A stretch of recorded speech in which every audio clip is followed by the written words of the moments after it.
Energy transition at the center of all plans for economic revival is the leitmotif, if you like, of this symposium. It'll require strong leadership from the policy and business sides, a willingness to change, a willingness to collaborate at every level, and it'll require trust. As former CEO of BP, chair of L1 Energy, the Francis Crick Institute, and Huawei UK, John Browne is well placed to address all of the above. Lord Browne, thank you very much indeed for speaking with Reuters. Lots of talk about this crisis as a catalyst for meaningful, lasting change, including a meaningful, lasting energy transition. Do you really believe it can be that catalyst? Well, good afternoon. Yes, I do. I do believe it's done several things. First, I think it's reminded people that health really does matter and that a lot of things can affect your health. And nature, viruses, is one of the things that can really do something more dramatic to humanity than a president or a prime minister can do. I think it reminds people, therefore, that if we start messing around with nature and climate change as a consequence of that, we will suffer badly. And so it's reminded people that this is a very important thing to handle. I think there are other trends too which reinforce that, which were in place before COVID-19 that have been reinforced and accelerated by COVID-19. Not least the questioning about how much travel we need to do. Should we go to every single meeting, or should we stay at home and do different things digitally? It's reminded us too that the advances we have in data science can make things much more efficient and effective for us. And that's moving forward very fast, especially as we begin to localize our activity and we demand, I think the fourth point, more resilience from all the systems in the world as we've experienced issues with COVID-19. You talk of being reminded of all of these things. I wonder though, when we look at the numbers post-lockdown, the congestion, the pollution, the road deaths once again getting worse, we might be reminded during lockdown of these things, but actually when in reality, it seems like we're reverting to the way we were before. Well, I think it's far too early to tell. I don't think we're reverting yet to the way we were before. Otherwise, I think economic activity would have immediately experienced a V-shaped recovery, and that's clearly not the case. So I do think, though, it's reminded and it's reinforced, let me be stronger, it's reinforced in policymakers' minds that things cannot go on as they go on at the moment. I think zero carbon growth will be a great source of employment and investment, and we need to invest in the future that we have not been doing at the moment. And I think I should remind people, perhaps reinforce again, the view that a lot has changed in different ways of producing energy compared with the past. For example, I think had you invested in renewable energy, wind and solar, over the last decade, you would have done much better than investing in oil and gas.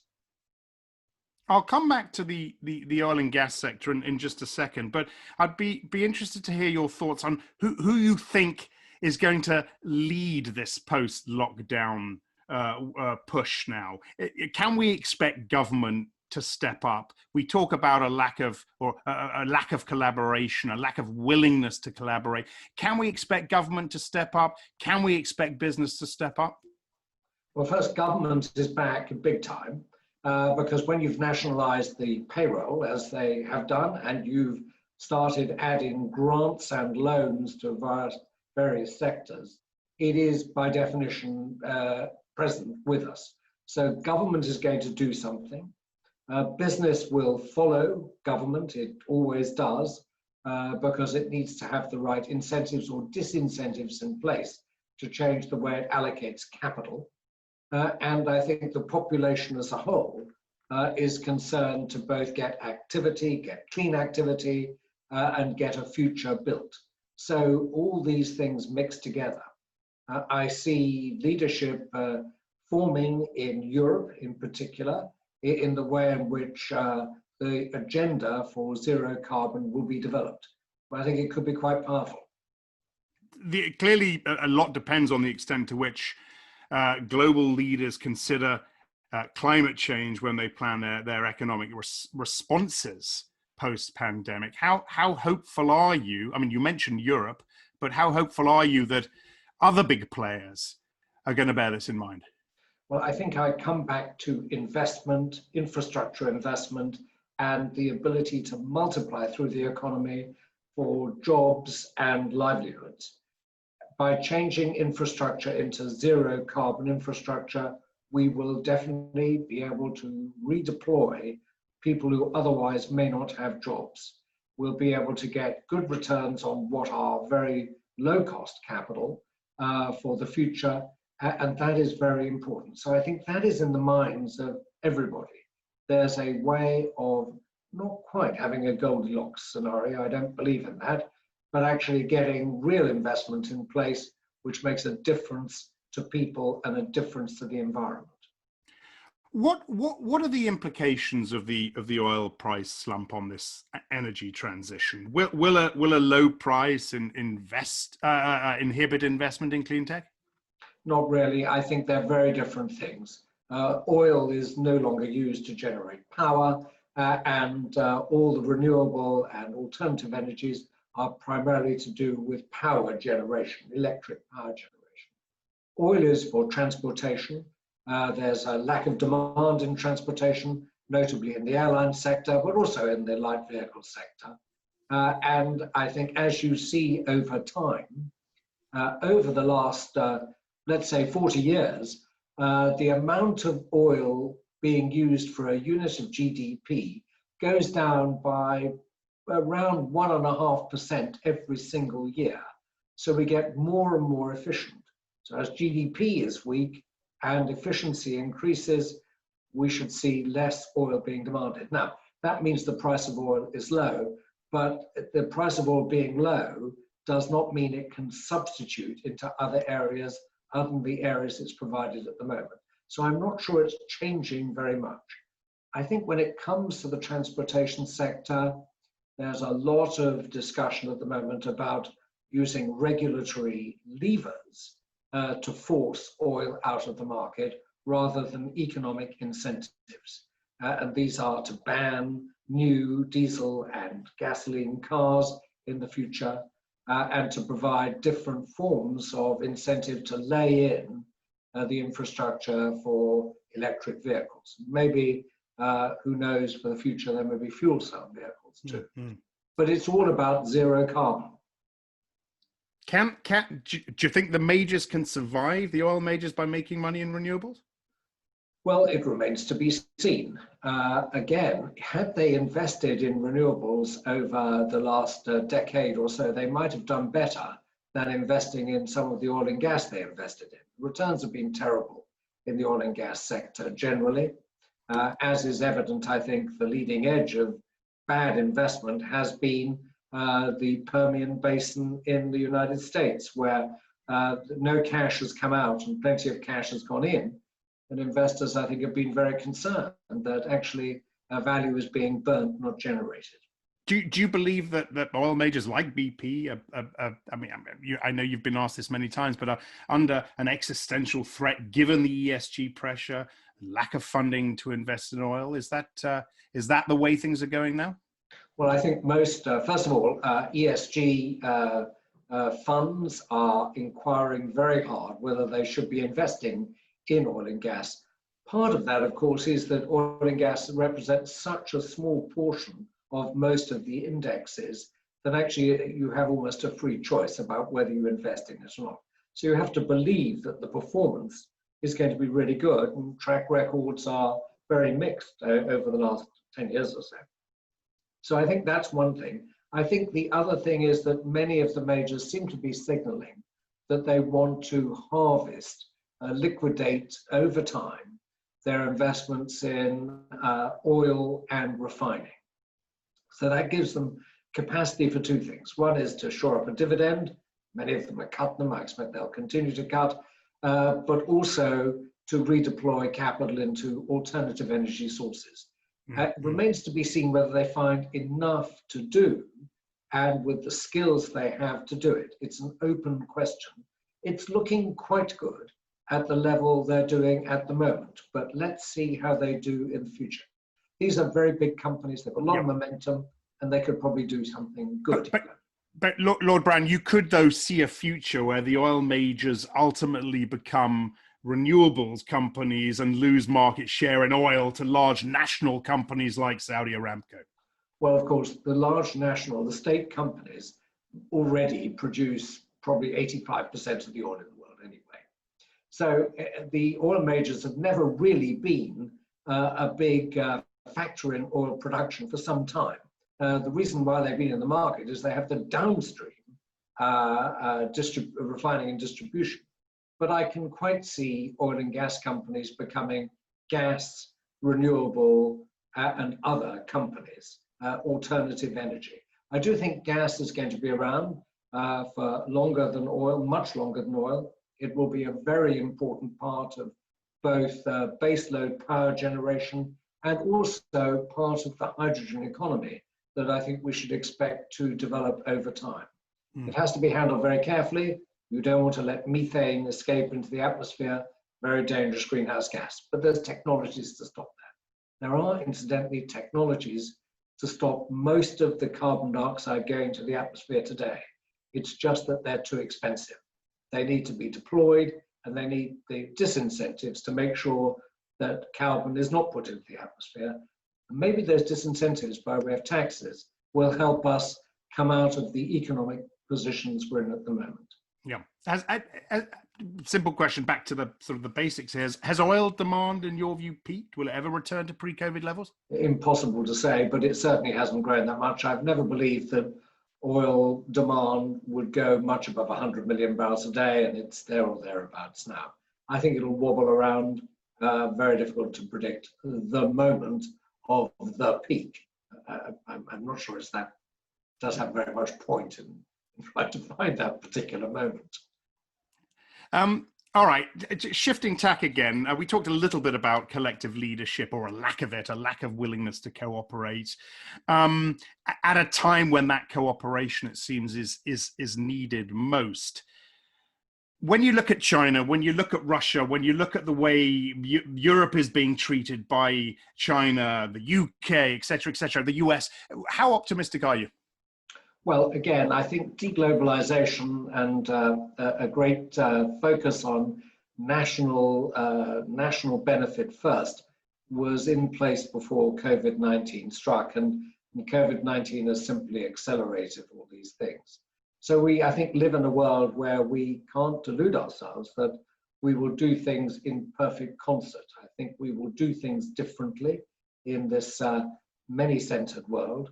That is, I think, a fact. We're just going to have to do things differently and do things for ourselves, maybe in bigger groupings. But I think the level of cooperation right now may come back. Right now, I'd say it is not strong and may get worse.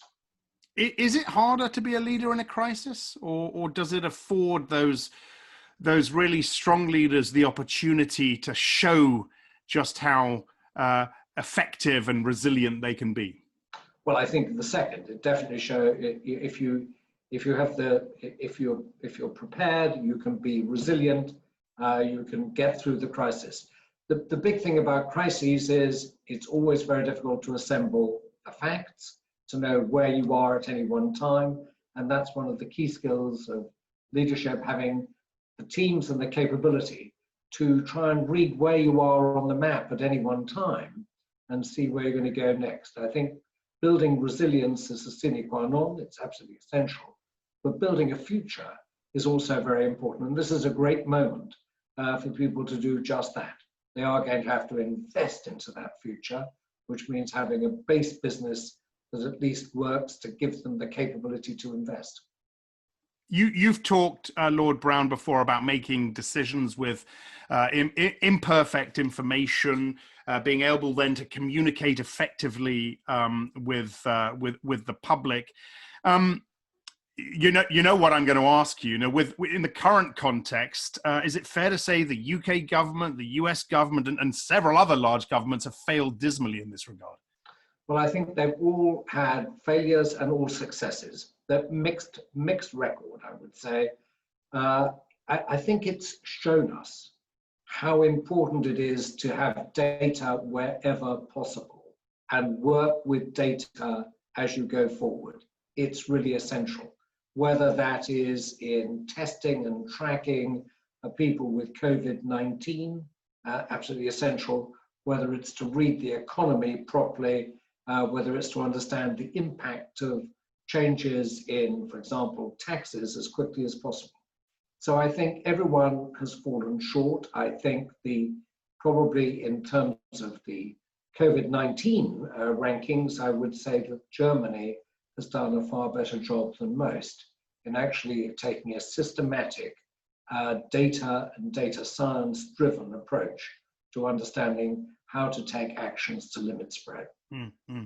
How should business leaders step up in the context of the pandemic, the BLM movement? We're hearing a lot more about activist CEOs now. Your successor being one of them. What should CEOs do? Is a 30% pay cut for a few months acceptable while options and share plans stay in place? What's the advice you would give them? Well, first, I'm absolutely sure that they need to participate in the pain of their company. There is no doubt, because they don't just simply get paid for position. They get paid for performance, and when performance goes down and people suffer, they should suffer with them in their organizations. There is no doubt. And I think the great CEOs have done something about it. There's plenty of CEOs in Europe who've done nothing about it. But that's a different, as they explain it, culture. I think the things they have to handle are very different. For example, I believe firmly that there's never been sufficient emphasis on building really inclusive societies inside companies and inside the stakeholders that the companies respect. So much more activity on inclusion and diversity is essential. I think people are fed up with words. They want to see actions and outcomes, and I firmly believe that's a very important part of the agenda.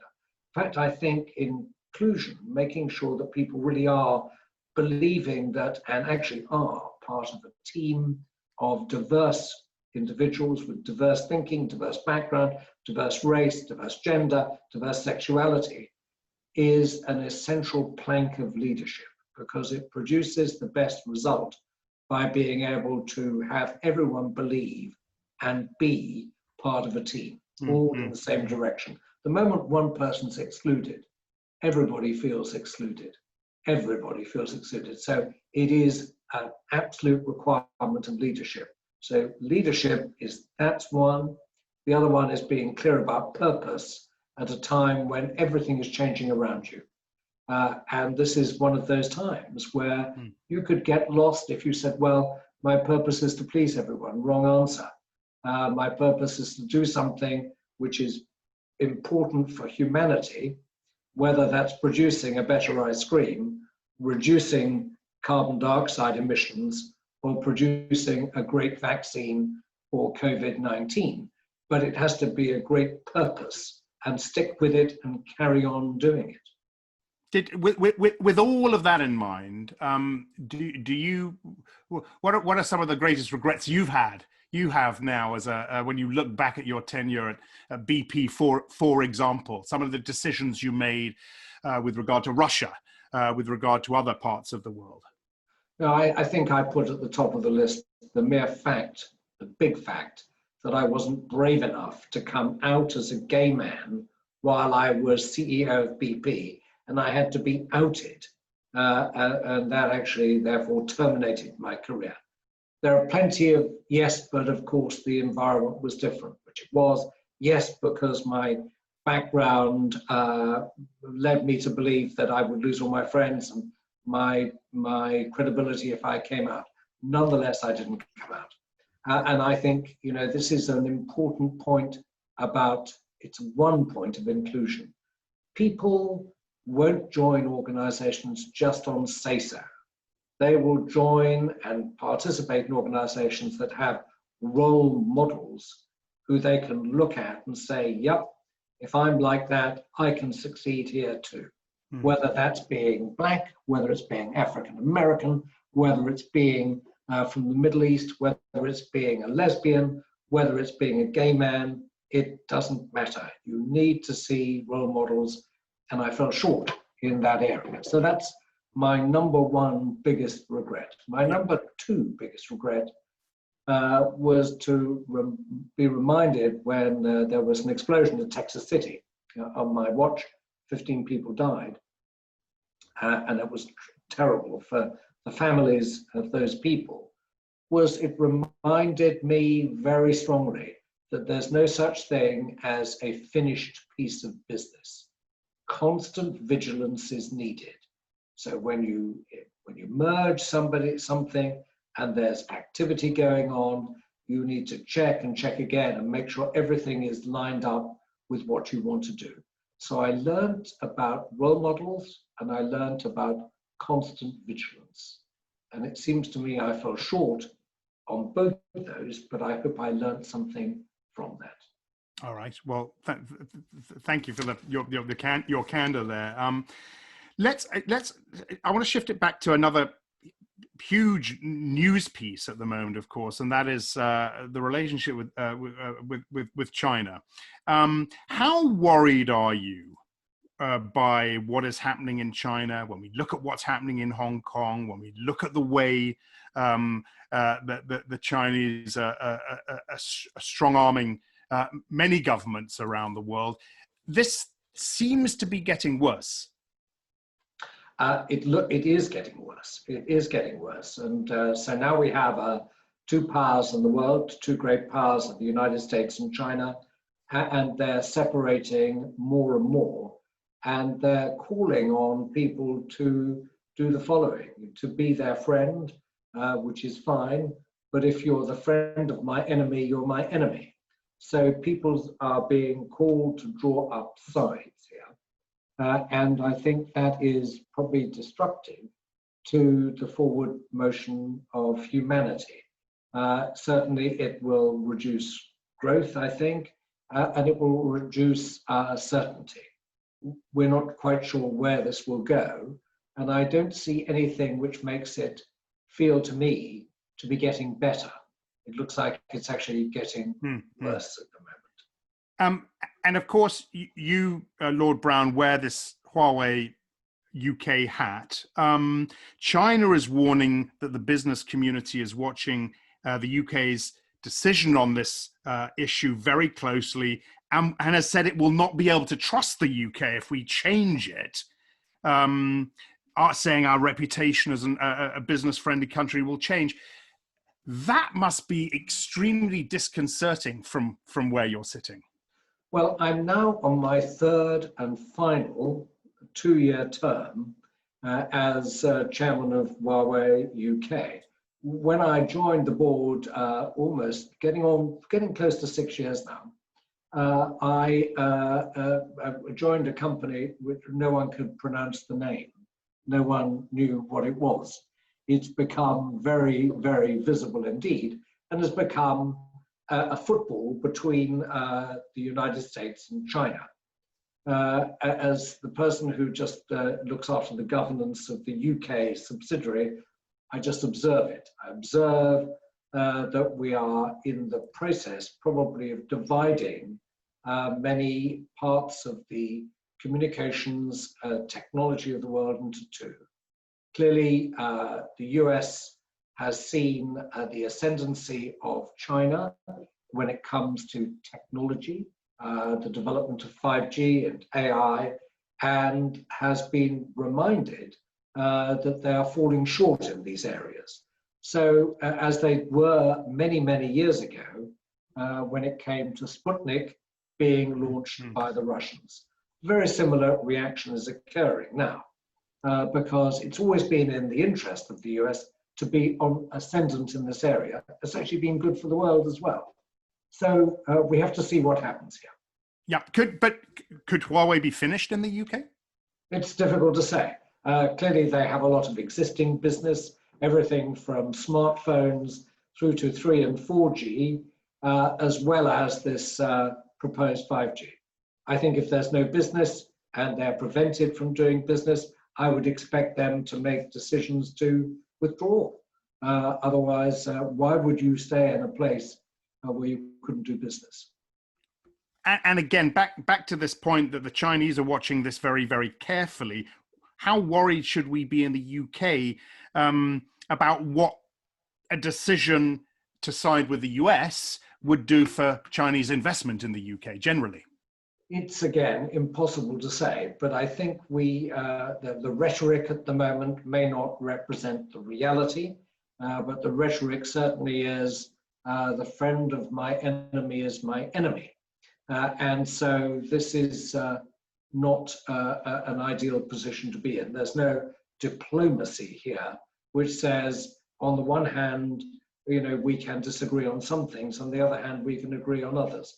I don't think the UK has had a very long relationship with China, and I hope it's not one that they simply throw away. I recall going to China first in 1978. I've had a very long relationship with China, where there was a remarkable British ambassador who appeared at meetings in a three-piece tweed suit in the very high temperatures of summer. I always remind myself that shows that mad dogs and Englishmen do go out in the day sun, but actually it makes a difference because people remember him, and the relationship was very important. Relations important for educational purposes. There are many, many Chinese who've been educated in the UK, and they think fondly of the UK. So I hope that some little local difficulties do not destroy what is an important historic relationship. Okay, just to finish up with Lord Browne, I want to go back to where we started. You sound like an optimist. I think you've described yourself many times as an optimist. Do you not worry that economic survival will in some way come at the expense of tackling climate change and our efforts to deal with this huge issue? Well, look, I think there are a lot of things we have to tackle, but in the end, I always firmly believe that the best is yet to come, because after all, I'm a businessman, I'm the son of an Auschwitz survivor. And if there's one thing that's all my family and business has taught me is you have to look forward to the future. Of course, there are problems. We will solve them. There are problems to do with the profit shares in business. Is capital getting too much? Is labor getting too little? That'll probably have to change. Taxes, they have to change. Technologies have to improve to get lower cost to get climate change sorted out. We can do it. The technologies do exist. We have to have incentives and disincentives in place, and there will be arguments about those things. But what's new? This is about the struggle to get something done which is good for humanity. And I firmly believe we can get that done. We just have to be very firm. We have to be very robust, not shirk from lots of argument, and not shirk from trying to get something new done. Would it be easier if we had a different president in the White House come November, someone who has perhaps a better relationship or is able to nurture a better relationship with the Chinese? I think that you can't hope and wish for the best, because you change one thing, you change something else. Something else is bound to happen. So my view is, again, as a businessman, you work with the deck of cards you've got, and you figure out what's the maximum you can do given the cards that you're dealt. It's not you don't get full house the whole time, I'm afraid. It just doesn't work like that. So, there are things you can do around everybody. Look at the US. After all, it's 50 states. They don't all agree with the federal government, and they're actually doing very different things. And they'll probably achieve very different things. There are plenty of great philanthropists in the US who are determined to get stuff done. Take Mayor Bloomberg, or Michael Bloomberg now. who is determined with his philanthropies to do something about climate change, in amongst other people. So I do think that there's a head of steam here. And what I'm certain about is that in this regard, we have most of the forthcoming generations, the younger and the younger people on the side of the right here, that something needs to be done to make the world a better place to live in. Lord Browne, I want to thank you for your time and indeed your candor today speaking with us here at Reuters. Lord Browne, thank you very much indeed. Thank you.